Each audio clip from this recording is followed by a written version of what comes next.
Y como anunciábamos, el senador colorado Silvio Velar, bajo la lupa esta noche. Senador, ¿cómo le va? Gracias por venir. Buenas noches. Buenas noches, muchas gracias Carlos, Estela, Andrés, un gusto poder compartir con ustedes esta noche. A los 29 años fue electo gobernador del departamento de Caaguazú. Asumió a los Creo 30 que años. en ese momento fue el más joven. Fui el más joven. Sí. Reconciliación Colorada. Reconciliación ¿Hubo colorada. otro que batió tu récord, senador? No, hasta ahora no, por Hasta lo ahora. menos. Y yo quería ser diputado. ¿Cuándo eso? Sí, yo estaba haciendo campaña para ser diputado. El entonces doctor Luis María Argaña, ya con mucha antelación, había decidido que yo tenía que ser el candidato a gobernador. Y a Argaña no se le discutía. Y me llama por teléfono y me pregunta cuál era mi opinión. Te ofrezco el cargo de gobernador, me decía. Yo quería ser diputado. Yo sabía que si le decía no, quiero ser diputado, probablemente otro hubiese sido el gobernador y otro hubiese sido el diputado. Ni lo uno ni, Ni lo lo otro. uno ni lo otro. Claro. Claro. Pero, Sin el pan y sin la torta. Diego. Pero en una venía... fracción de segundo. No, fue un desafío muy grande. Ocurre que en ese momento el oviedismo estaba en su apogeo. Lino Oviedo era un fenómeno político. Y para ganar en un departamento como Caaguazú, primero tenía que ganar unas internas muy duras al oviedismo. Y segundo, enfrentar al Partido Liberal, que es una fuerza importante en Caaguazú. Hasta ahora hemos tenido 5 gobernadores. Pero cuando eso el oviedismo era colorado. Claro. O sea, no era una Era un todavía, ¿verdad? movimiento interno del Sí. Partido Colorado. Creo que era colorado Sí, todavía. claro. Sí, pero en Caaguazú tenía una fuerza increíble.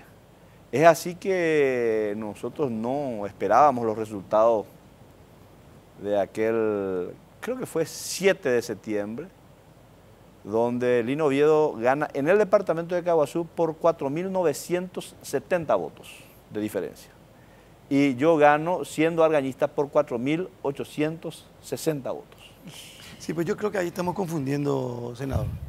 ¿Por qué? Porque el Oviedo, cuando gana Oviedo, era con Argaña. No. O ya con Guasmosi todavía. No, La interna del Partido Colorado. enfrentándole a Argaña y a Facetti. No, pero eso, cuando el senador, no, Eso fue en el 98, en el 97. 97. Claro. Argaña gana en el 92. Sí. Le roban las elecciones. sí. Se convierte en Y presidente. ahí era Argaña Guasmosi. Bueno, ahí es donde Argaña compite siendo Guasmosi presidente de la República para la Junta de Gobierno No, contra pero, Seifa. ¿en qué año Ovelar es gobernador? En el 98, Recién en el 98. claro. Ah, yo estaba confundido, pues yo pensé que había sido antes. Ya, No, ya quiere decir el primer gobernador fue Babisoto Estigarribia. Soto Estigarribia. Claro. Y después Soy viene yo, el electo. enfrentamiento entre Facetti, Claro. que Seifar también, que nos corrigieron alguna vez porque Seifar fue candidato también. Sí. Oviedo y Argaña, Así fue. que gana Oviedo. Gana Oviedo. Pero ahí para Ovelar ganó en Caaguazú. Sí. Y voy a comentar una anécdota muy particular. Cuando gano las internas, por casi 5.000 votos gana Oviedo y yo gano por la misma diferencia con votos cruzados en el departamento. Y el oviedismo se negaba a acompañarme, porque yo era argañista. Entonces busco la forma de conseguir el apoyo del oviedismo y vengo a conversar con el ingeniero Cubas. Él era la dupla, el vicepresidente. Me dice, y yo, Beto, mira, no te voy a ser de mucha utilidad y te recomiendo llevarle a Enrique González Quintana.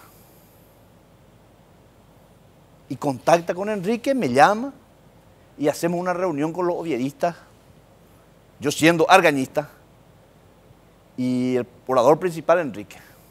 Y con una frase filosófica conquistó a todos los votantes en ese entonces. ¿Crees que me recuerdo perfectamente? ¿Puedo repetir? Paraguay pelino o Caaguazú bebeto o pe ujamaso o jamandi o si no pe utatucumbó.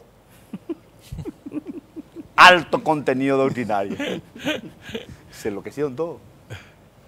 No te imaginas cómo se rompió el hielo. Después ya no me llamaban Beto Velar, Beto O me decían los oviedistas. Venías del fútbol. Y yo venía al fútbol, fui arquero de la selección ovetense. Eso es cierto. Pero es cierto. ¿Y por qué te crees que gané por goleada en Oviedo? Porque tenía dos opciones los ovetenses. O me elegían gobernador o seguía en el arco de la selección ovetense. El mal menor, Botán. Después, como no sea corazón así. Si yo seguía en el arco, probablemente iban a terminar en el cementerio varios de los hinchas. Pues, ganaste las elecciones de gobernador, después continuás con Nicanor, Después continuó con Nicanor, sí. el nicanorismo.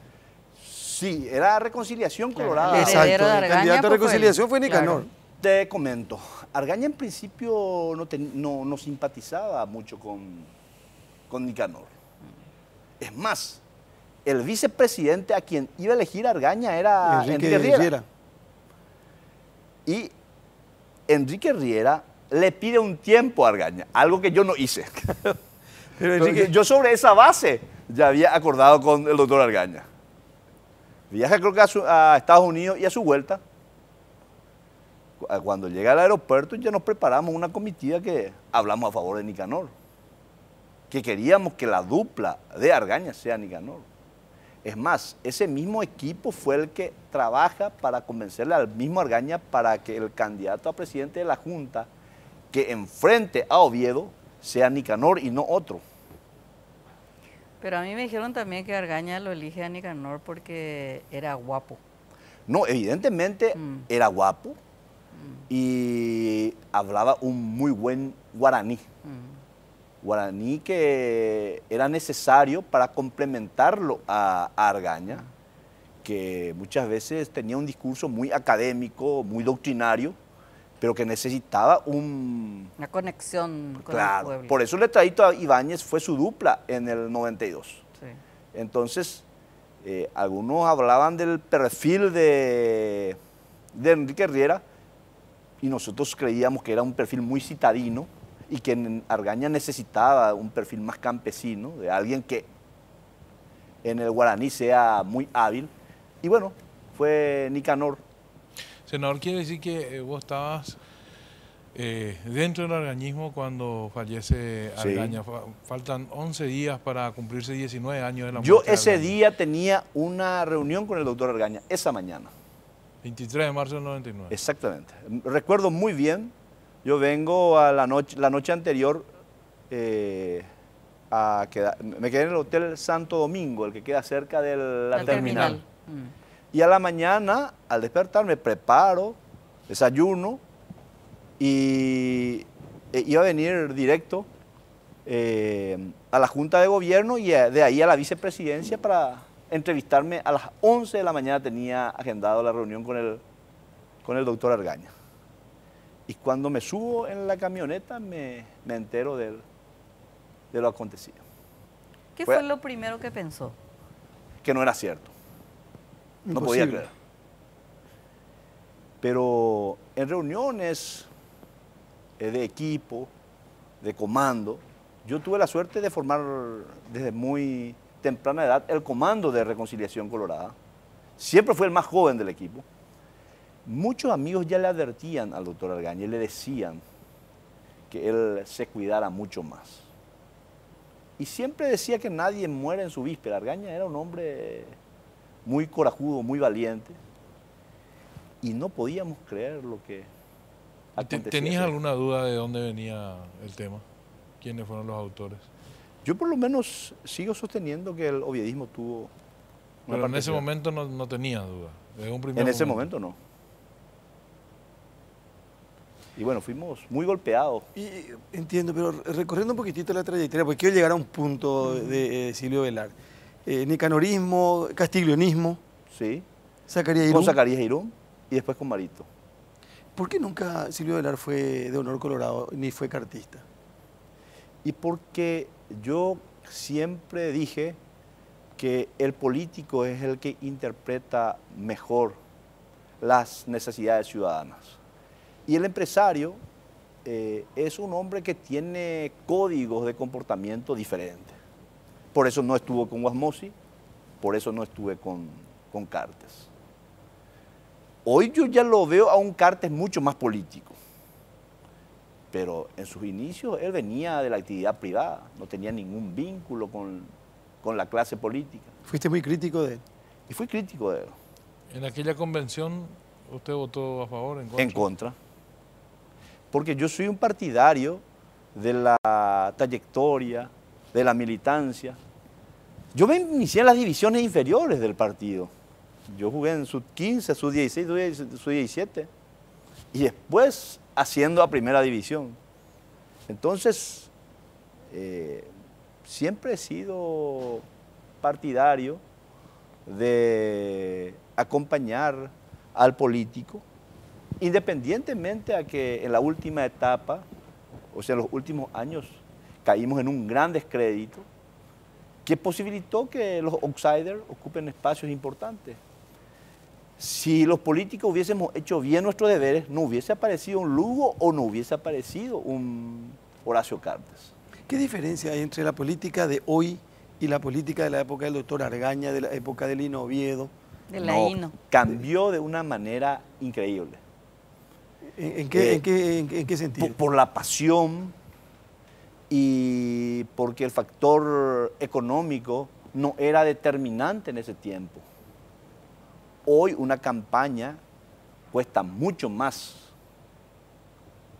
Te puedo asegurar que cuando yo fui gobernador, mis costos de mi campaña para gobernador, e hicimos una comparación hace poco con el candidato ganador de nuestro partido, Edgar Olmedo, y 4 a 5 veces más aumentó el costo.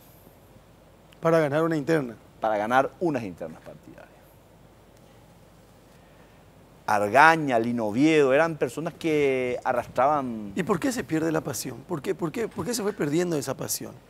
Y porque nosotros también no hemos sabido interpretar correctamente esa inquietud ciudadana, y los políticos nos olvidamos muchas veces de nuestros compromisos electorales, y esa falta de cumplimiento de promesas contraídas, y bueno, ha hecho de que... Eso en cuanto a los políticos, y en cuanto a la gente, ¿qué le pide hoy la gente al político? ¿Es más racional la gente, el electorado, que de lo que era 20 años atrás?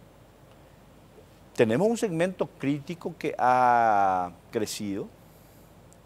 Evidentemente, los jóvenes tienen posiciones mucho más críticas con respecto a los candidatos, y ¿El color ya no importa tanto como antes el color sigue siendo importante. en el interior? Sigue siendo importante, pero no determinante. Si hoy uno se fija en los números que apoyan a Marito, uno va a quedar sorprendido cómo gente quienes no respondían al Partido Colorado, y en particular jóvenes que no tienen, por decirte, esa identidad colorada, hoy apuestan a él por el perfil que ofrece. Cambiaron, lógicamente ha habido muchos cambios, pero decir que el partido no es importante, el color no es importante, no es cierto, más aún en unas internas partidarias. Y ¿Cómo se ahí hace? está lo de Santiago Peña, Sí, ¿verdad? Para mí. sí, El voto tradición. el voto tradicional, el voto colorado, en su gran mayoría fue a optar por... Mario.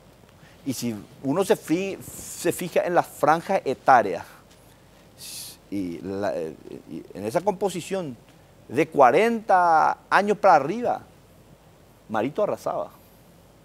En donde Santi Peña competía con mayor fuerza con Marito, eran los segmentos más jóvenes. Pero de 40 años para arriba, se notaba perfectamente que la inclinación hacia Marito era muy fuerte. Senador, ¿y cómo se hace para hacer un buen trabajo en el Senado y no descuidar las bases cuando uno es un político del interior y tiene que pasar la mayor cantidad del tiempo en Asunción por sus labores, pero también tiene su base, su electorado principal lejos de la capital? Debe ser un desgaste importante. Uno puede ser muy buen parlamentario, puede presentar los mejores proyectos, pero si en el contacto face to face en este trabajo de articulación de las necesidades ciudadanas, uno no está presente, fácilmente puede ser desalojado de ese espacio de poder por sus conciudadanos. Yo divido en dos. La mitad de mi tiempo lo paso acá en Asunción y la mitad de mi tiempo en Coronel Oviedo y en el departamento. Ni una sola semana de mi vida he dejado ir al departamento de Caldas, excepto cuando salgo al exterior. Y los viernes religiosamente yo tengo audiencia, y recibo a 100, 150, 200, 300 personas siempre. Allá. ¿Y qué le pide la gente? ¿Qué le dice la gente? Ah. ¿O de qué le habla la gente? Y hay muchas necesidades, especialmente las laborales. ¿Pero se escucha nomás o se busca una solución? Se busca, se articula, se gestiona. Y ese elector es cada vez más crítico. Y te explico por qué. Llegar a un cargo es difícil, pero lo más difícil es sostenerse en el tiempo en el cargo. Porque vos de repente, y yo conozco muchos casos de amigos, de compañeros que llegan con una altísima expectativa, con compromisos electorales extraordinarios. Muchas veces se obnubilan, se encandilan por el poder del cargo y se olvidan de cumplir esos compromisos. Pero ¿Qué? es fácil, senador, cumplir con esos compromisos de la gente cuando el Estado es el que, la articulación que ustedes No los es solamente políticos el Estado, colorados Estela. hacen ¿Por qué es no? un cargo en el Estado. No, pero no solamente con el Estado, con el sector privado. Los pedidos son de diversos tipos. Yo te puedo asegurar, yo tengo mis cuadernos, alguna vez les tengo que mostrar, yo tengo esos cuadernos. Yo pues vivo todavía en la era... Lápiz y papel. del lápiz, del bolígrafo y del cuaderno.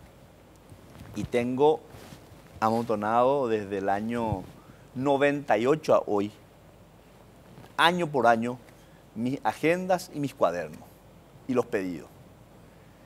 Y van de lo más inverosímil a... ¿Qué, por ejemplo, lo más inverosímil que le pidieron?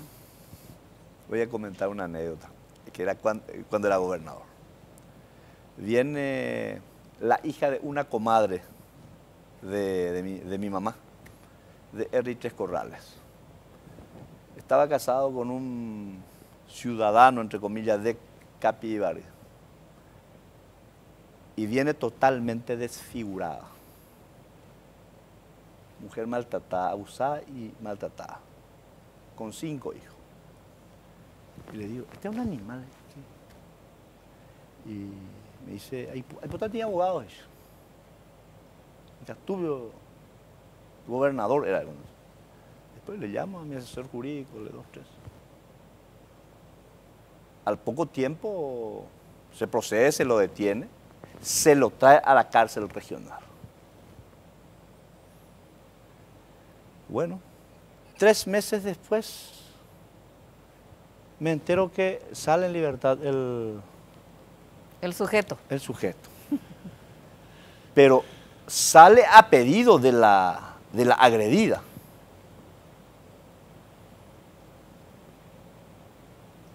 Al cierto tiempo, en la audiencia veo nuevamente el mismo nombre. Se repite la historia, peor aún desfigurada. Esa es una historia repetida, lastimosamente. Pero no sé estoy si en todas comentando partes de del Paraguay. cosas. Y Ahora, senador, cuando Carlos le pregunta a usted qué le pide y usted dice cuestiones laborales, le pestañeó 3 veces en menos de 2 segundos y eso es peligroso. Por eso le pregunto, ¿qué hace usted cuando la gente le pide el trabajo? Y cierto lo que dice Estela, de repente para el político es fácil tirarle el fardo al Estado y el Estado tiene que generar recursos para satisfacer al electorado de un político determinado. ¿Cómo se lidia éticamente con eso? claro, los tiempos han cambiado. Anteriormente, correligionario Ove. Yo recuerdo muy bien, y una de mis no sé si de mis virtudes o de mis defectos es, al igual que Calé, nosotros hablamos todo. Porque muchos vienen a hacer discursos éticos y en su conducta fuera de cámara es diferente. Entonces, a mí me gusta hablar de todo. En los tiempos, en mi tiempo de gobernador, con González Macri, inclusive con Nicanor, el correligionario tenía mucha mayor fuerza. Las carpetas de los correligionarios se tenían en cuenta. Con Lugo nosotros entramos en un proceso diferente, el Partido de la Llanura, pero nos exige también a mejorar nuestras prácticas. Nosotros automáticamente creamos una academia de formación de líderes, entonces ya entramos en la tarea de formación, de capacitación y de entrar ya en la competencia por la meritocracia. Porque eso hoy ya se instaló, el Colorado o ver nomás ya no podés hoy acceder a... Entonces ya no presentás una carpeta, presentás una terna de carpeta. A veces corre, a veces no corre. Y a mí me cupo estar casi siempre en la llanura en los últimos años. Con Lugo estuve siendo opositor y con Cartes en la disidencia. Entonces nuestros candidatos que competían para cualquier cargo tenían que ser muy buenos. Pero nosotros tuvimos la suerte con el diputado Soto Estigarribia de crear la Universidad Nacional de Asunción, de Caguazú, en donde nos permitió también que nuestros jóvenes que anteriormente tenían ciertas limitaciones académicas en el sentido de no poder acceder a las universidades privadas por los costos que eso significaba, tener la posibilidad de tener una universidad nacional en donde lógicamente hoy hay chicos que se están formando con una excelente calificación. Es más, la Universidad Nacional de Caguazú acaba de acreditar su tercera carrera a través de la ANEAES, la acreditación. La ANEAES es la Agencia Nacional de Evaluación y Acreditación de la Formación de la Educación Superior.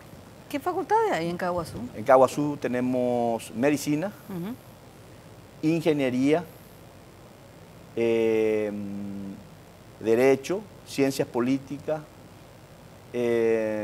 economía, ciencias contables, ingeniería forestal. ¿Tienen capacidad académica para ejercer todas esas carreras ahí? Muchos de los docentes son de la capital.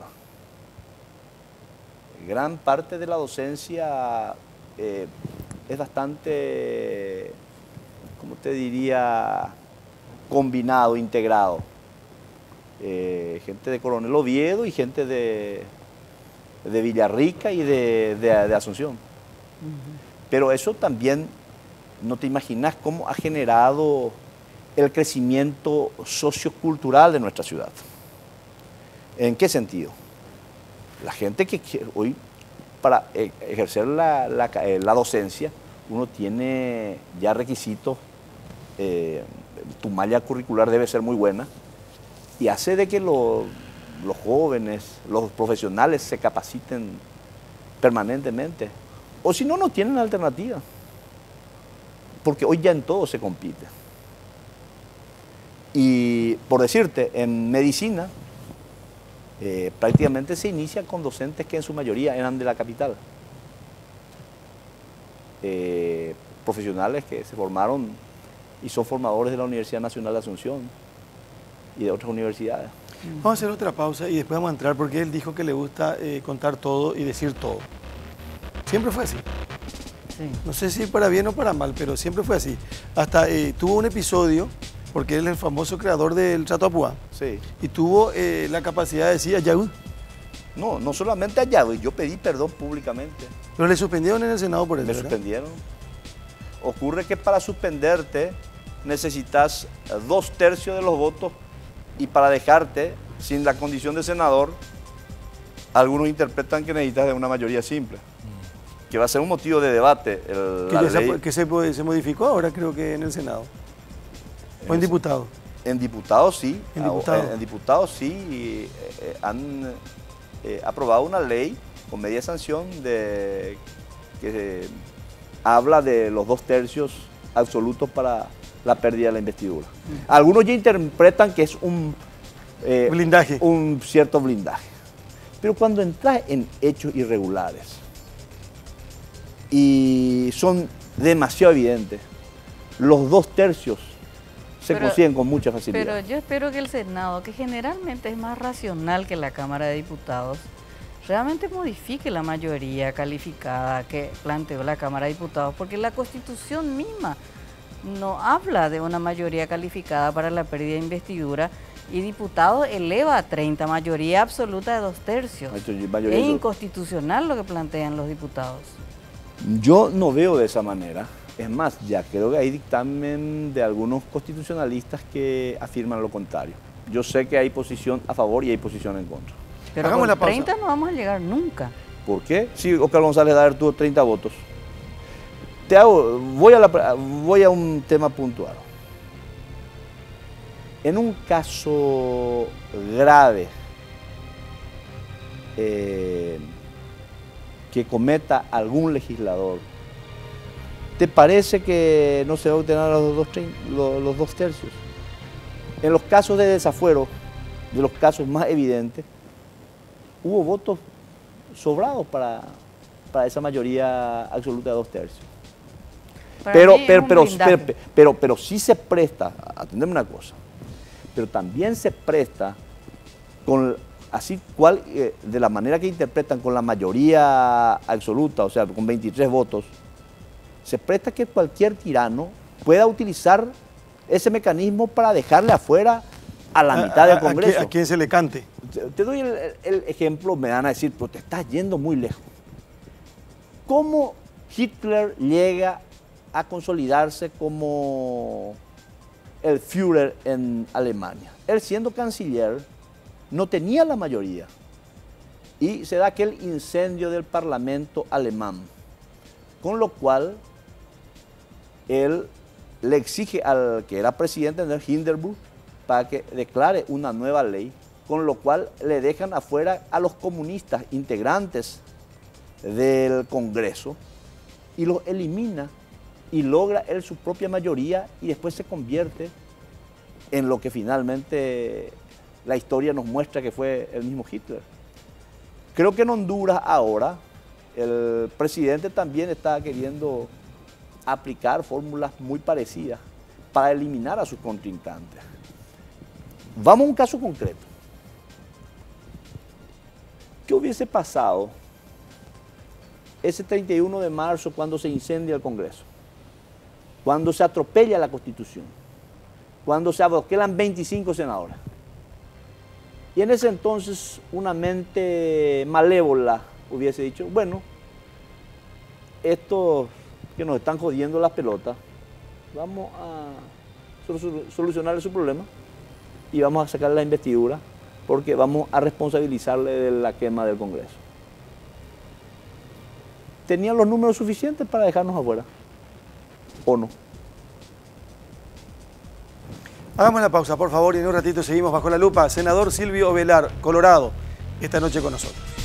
Estamos de vuelta. Estela, quería preguntar algo antes de que entremos a que nos cuente todo. Antes de entrar al tema político caliente del día, estuve participando hoy de un conversatorio sobre la situación de las niñas y adolescentes mujeres en el Paraguay. Las cifras son aterradoras. Sí. O sea, por decirles, 68% de adolescentes mujeres no estudian ni trabajan, estamos hablando de 15 a 19 años. 68%. Sí, de un porcentaje, 98% de las niñas y niños adolescentes con discapacidad no integran el sistema educativo. El embarazo es la tercera causa de muerte en niñas y adolescentes de 10 a 19 años. La tercera causa. La tercera causa. El riesgo de morir de una niña embarazada con menos de 15 años es 5 veces superior al de una embarazada adulta. 20% de los embarazos anuales corresponden a adolescentes. 2 partos diarios corresponden a niñas de 10 a 14 años.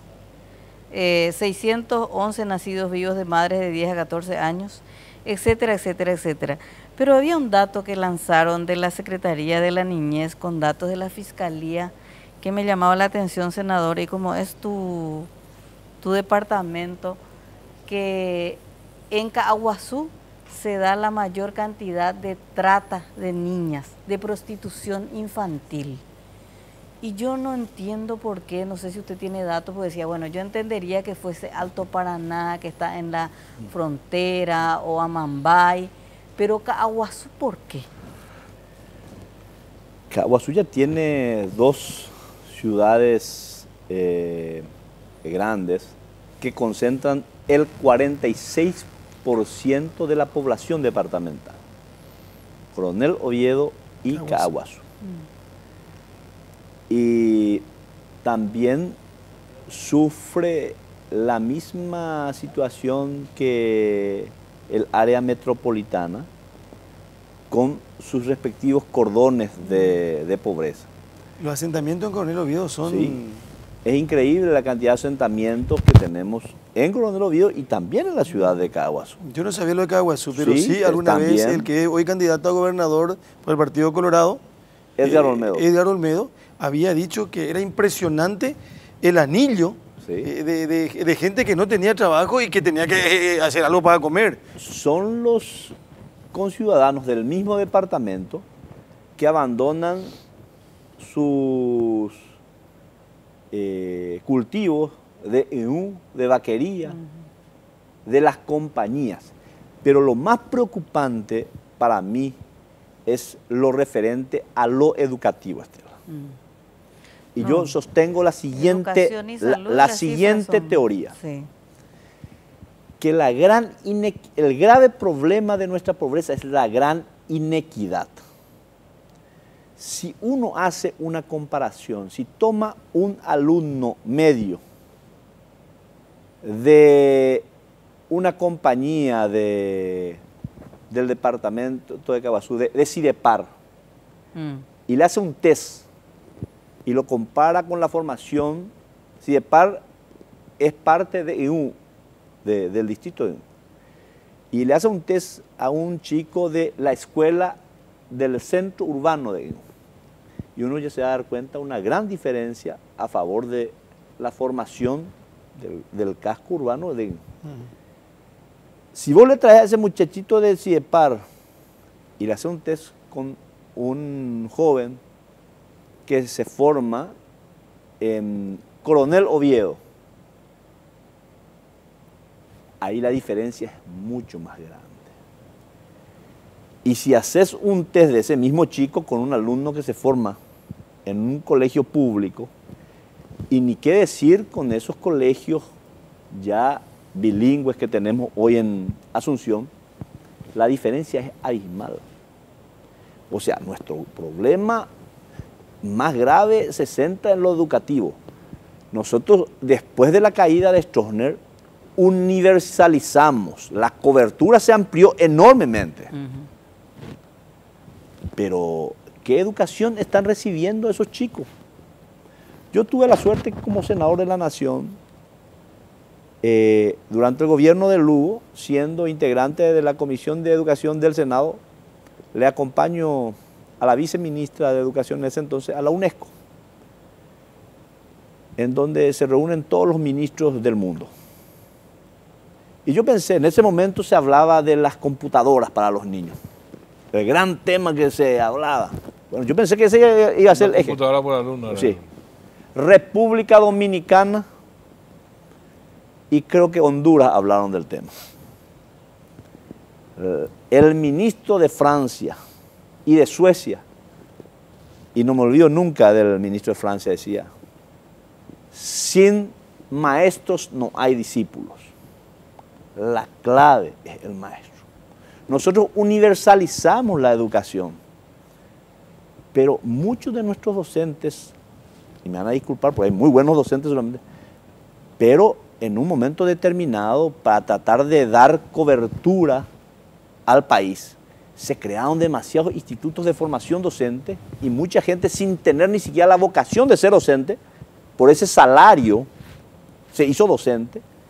¿Y qué es lo que podés pretender cómo se van a formar esos chicos.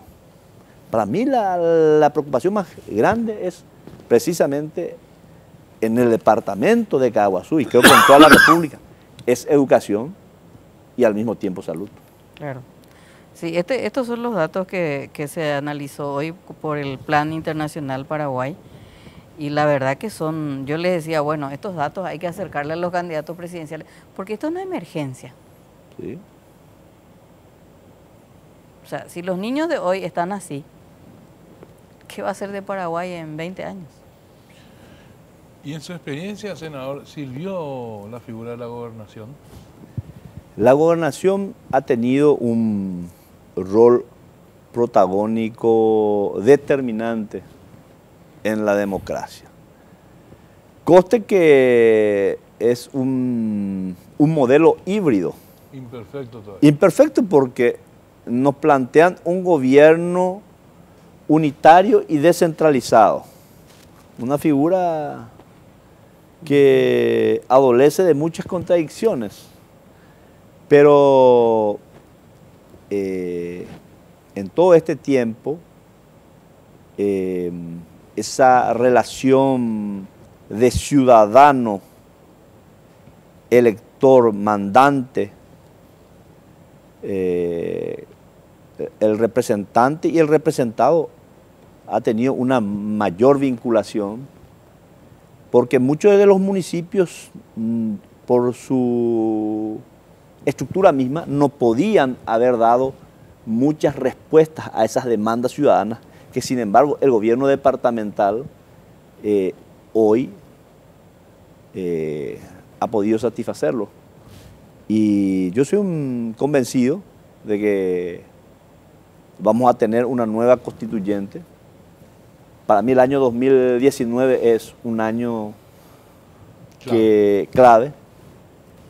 Hay dos cosas que creo se van a dar. No es que sea Nostradamus ni mucho menos adivino, pero la tendencia y por las conversaciones entre los actores políticos más importantes, creo que se va a dar, primero, la modificación total del sistema judicial. Yo creo que vamos a tener una nueva corte. Post-elección, una nueva corte. Estamos hablando de una nueva corte. Estamos hablando de un juicio político post-elecciones. Probablemente. Porque es la única manera de cambiar. Es el camino. Y capaz no que renuncien. O si no, lo más probable es que renuncien todos. Y una Asamblea Nacional Constituyente en el 2019. La figura de la reelección va a ser tema seguramente de debate, pero van a haber otros temas más importantes que son importantes, muy importantes. ¿Qué pasó? ¿Por qué Enrique Baqueta y Óscar Salomón votaron por Sandra Quiñones y aparentemente no siguieron el mandato del líder de Colorado Añetete? Es que nosotros buscamos por todos los medios preservar la cohesión de nuestra bancada. Si nosotros ya no votamos el jueves, porque había una amplia mayoría a favor de Sandra Quiñones, pero surge esas dos resoluciones de la Corte que fueron demasiado llamativas por no usar otra calificación. Nos gustaría que use la calificación real. ¿Qué corresponde? Estoy siendo muy afrancesado. Sí. Entonces, eso generó un debate interno. Nosotros sabíamos que PETA sí tenía una posición diferente a la del resto, pero no pensamos que otros colegas también se plegarían a esa posición. Entonces, tanto Castiglioni como Blanco Velar dijeron, bueno, esto es muy apurado lo que toma la Corte, vamos a tomarnos nuestro tiempo, porque no convocamos a un constitucionalista que nos venga a explicar los alcances reales de esto que sale. ¿Y para qué apurarnos tanto? Total, aquí nosotros en mayoría estamos con Sandra Quiñones. Nadie cuestionó la probidad, la capacidad ni la honorabilidad de la actual fiscal. Pero era el procedimiento aparte. Pero ¿y cuál es la diferencia entre votar el jueves y el lunes si ya estaban de acuerdo entonces? es llegar de manera cohesionada, los 9 votos en un mismo sentido, no tener la dispersión. Pero fíjense que el remedio fue peor, porque finalmente terminamos con 2 colegas que deciden quedarse y dar el acompañamiento a la doctora Sandra Quiñones. Carlos le preguntaba, decía, ¿por qué se salieron del libreto que bajó Mario Abdo Benítez? Pero a mí quiero saber cuál es la línea que bajó Mario Abdo. Mario Abdo Benítez bajó la línea de actuar en bloque. Yo le he informado de la decisión de solicitar la postergación de la sesión para el día lunes. A mí me dijeron que hasta Horacio Cartes estaba de acuerdo con posponer hasta el lunes. Y en principio hasta estábamos de acuerdo. Yo no niego, yo estuve conversando con Juan Darío Monjes. Yo le dije a Juan Darío, hermano querido, ¿por qué no, esto pues muy apurado, ¿por qué no lo hacemos el lunes si total tenemos los votos? No, tenemos últimos datos. Y bueno, nosotros no vamos a quedarnos, le dije.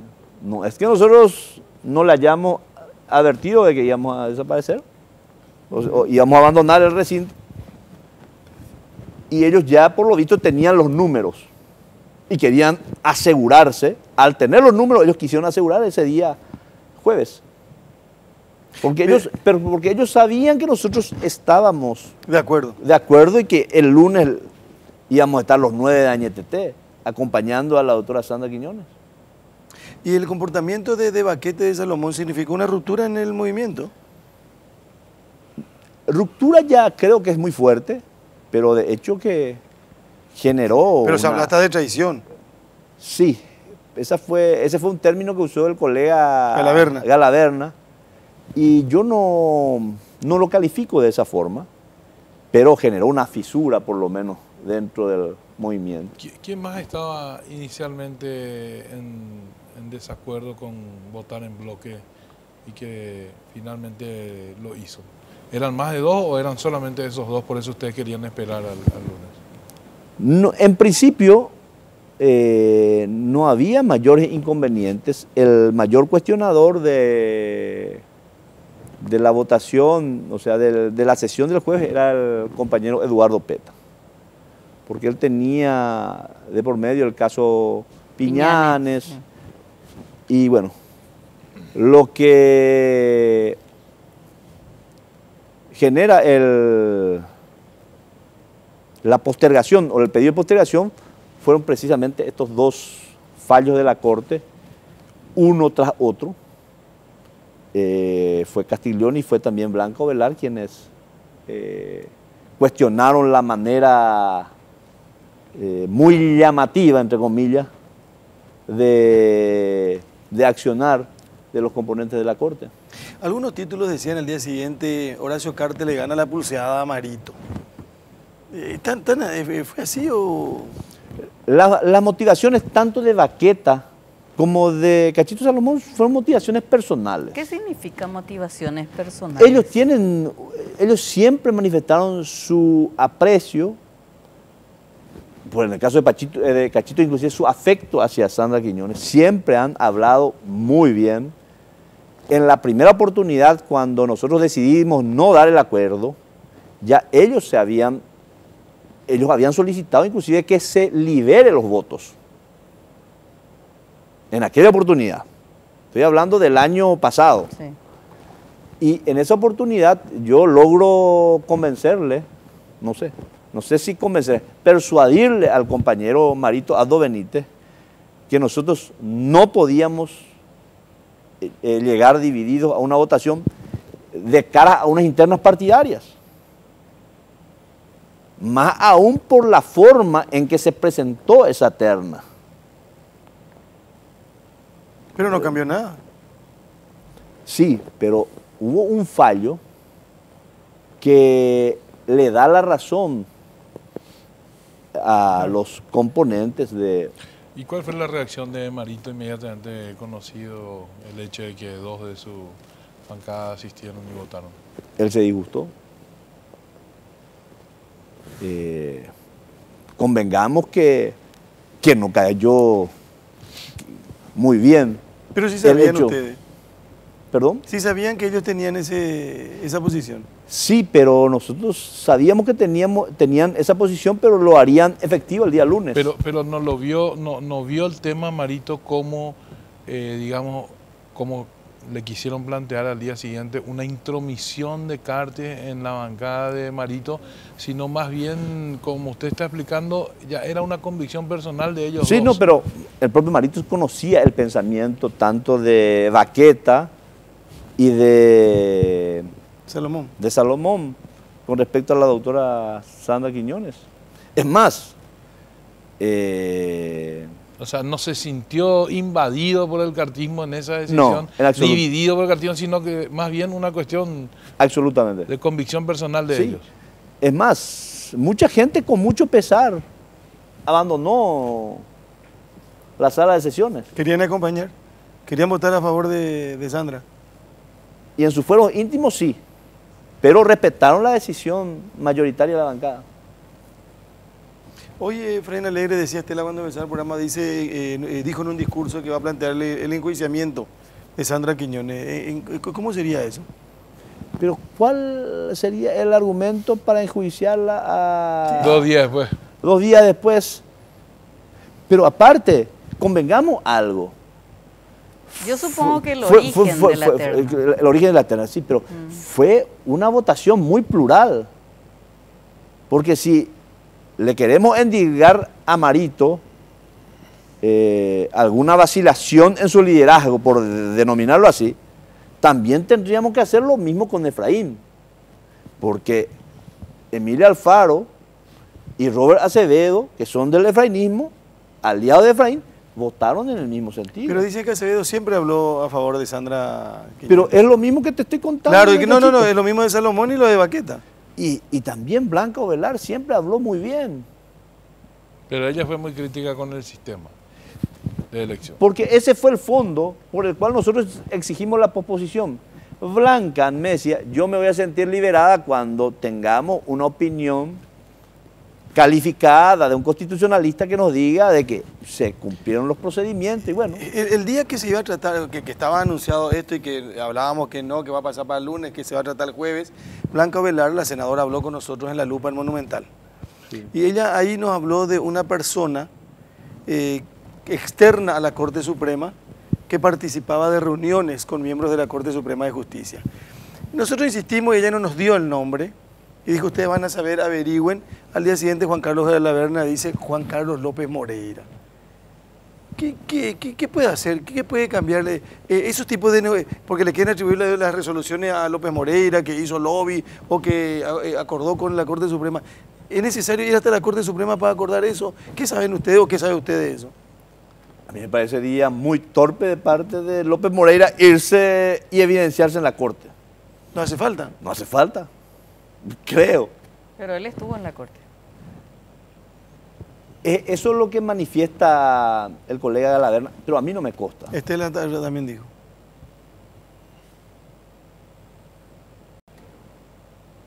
Pero vamos a suponer que sí estuvo. Yo tengo información clasificada que sí estuvo en la Corte. Vamos a suponer que sí estuvo.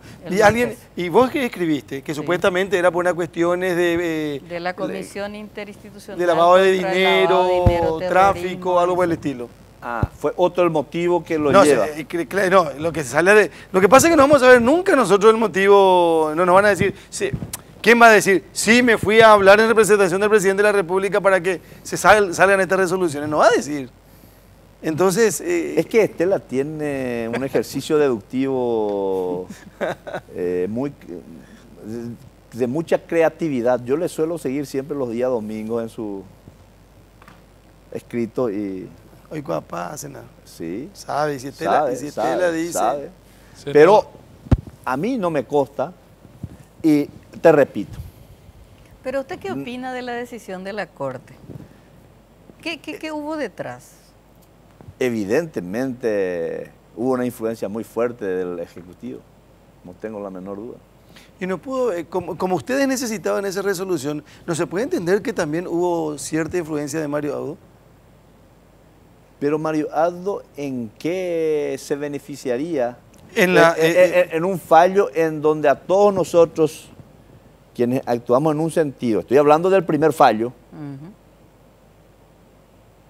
nos avasallan, o sea, avalan el avasallamiento de esos 25 senadores que se reunieron en la sala, en la bancada del Frente Guazú.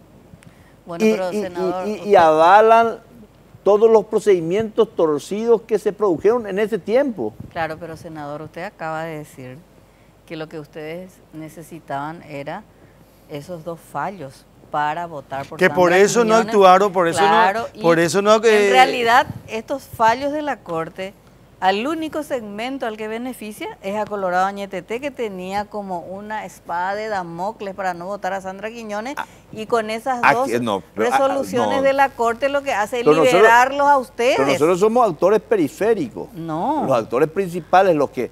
Pero usted nos acaba de decir los que necesitaban... Pero usted nos acaba de decir que gracias a esas 2 resoluciones de la Corte, ustedes el lunes iban a votar por Sandra Quiñones.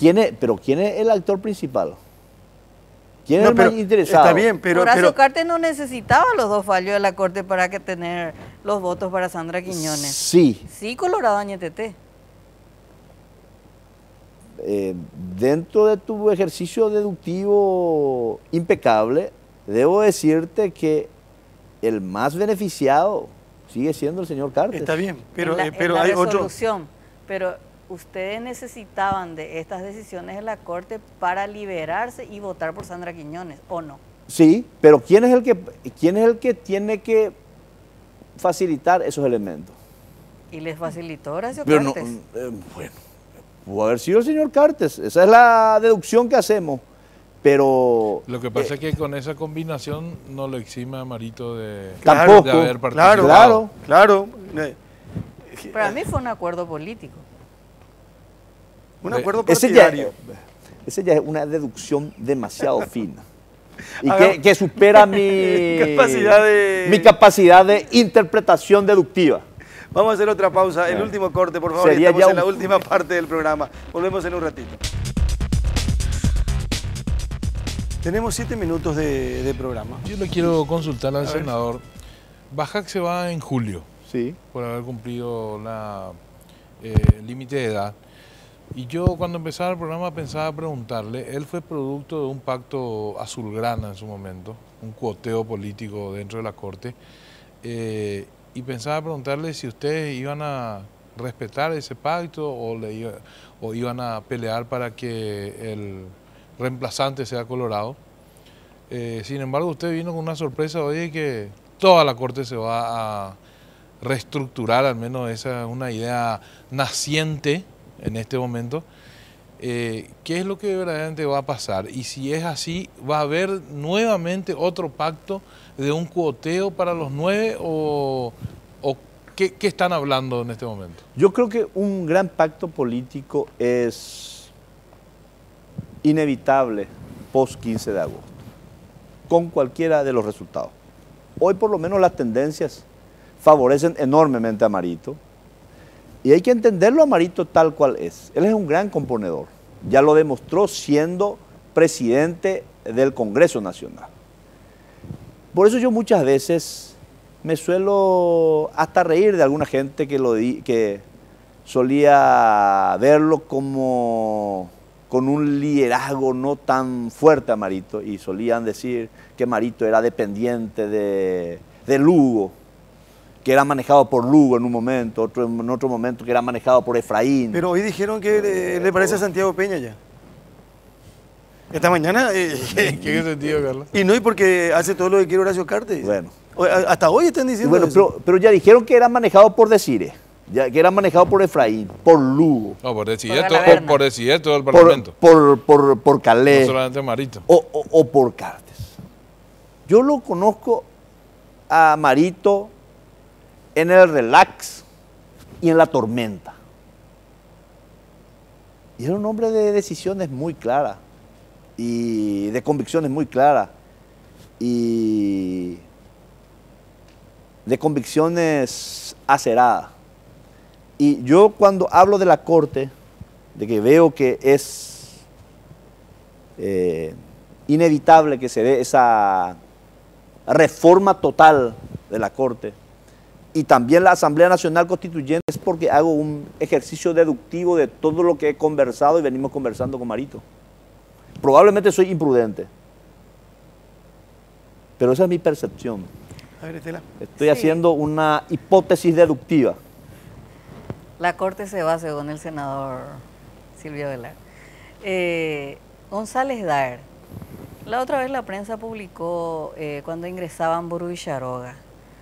Y se creía que era la primera vez que quizás iban Burú y Charoga, etcétera. Y me decían, no, González Daer se va 3 veces a la semana en Burú y Charoga y hablan con el presidente de la campaña. O sea, él está haciendo militancia partidaria.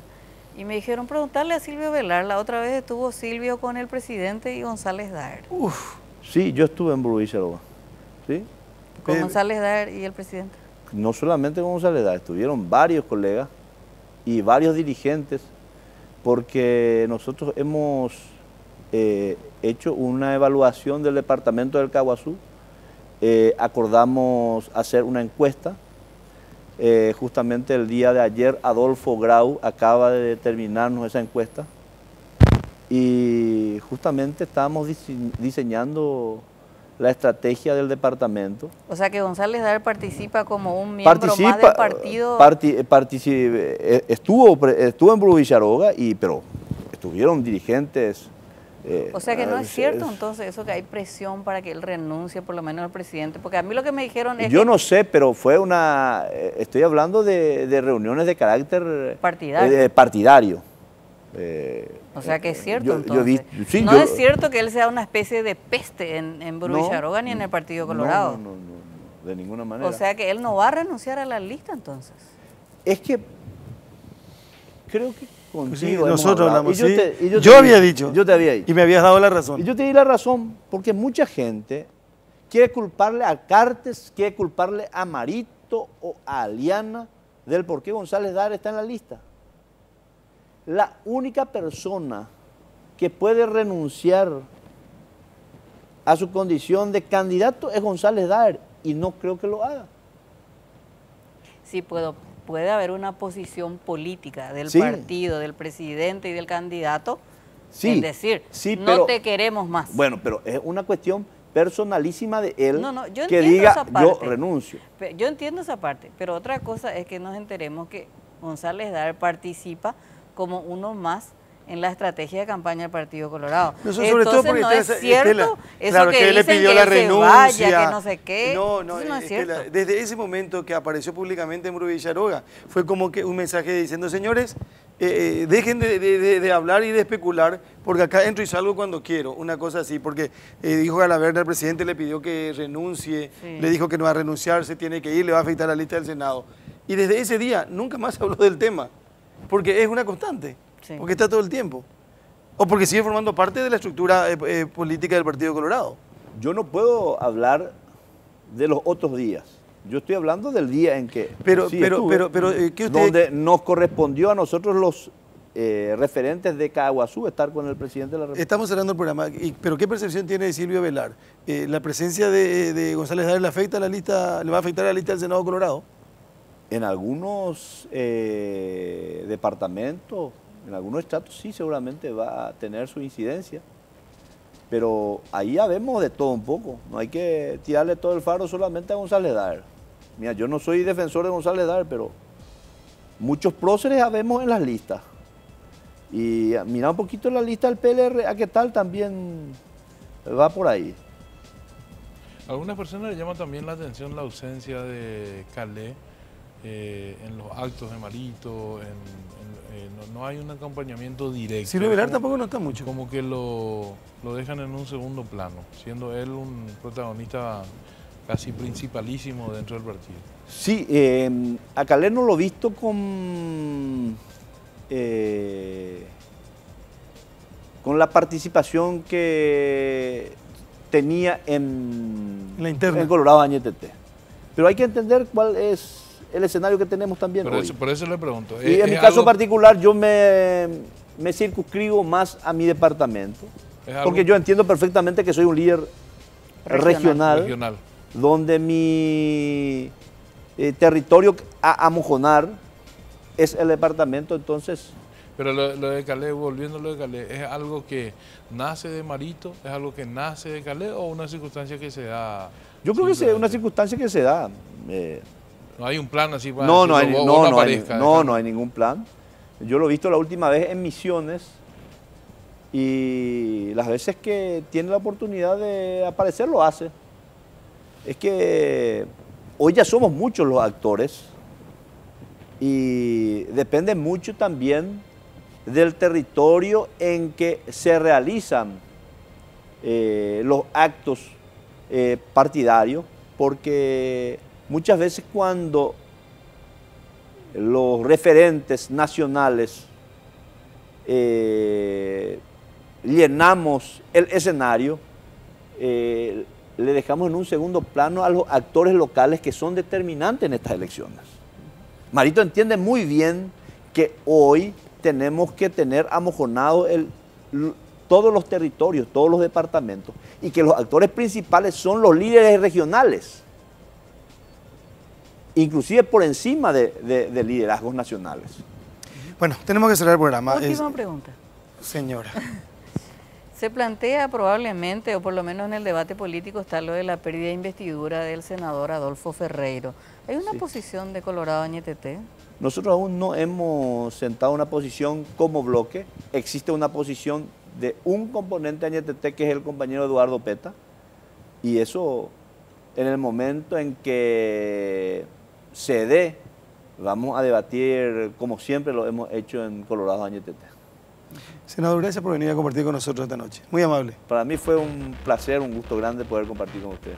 El senador Silvio Velar, senador Colorado, bajo la lupa esta noche, Noticias Paraguay. Estela Regía, muchas gracias. Buenas Andrés noches. Riquelme, muchas gracias. Igualmente, Carlos. Nosotros volvemos, si Dios quiere, en una semana y mañana tempranito, 5 de la mañana, estamos en otra propuesta monumental con la 1080 con Noticias Paraguay para compartir los títulos destacados y, por supuesto, acompañarles en la primera mañana monumental hasta las 8:30. Buenas noches para todos.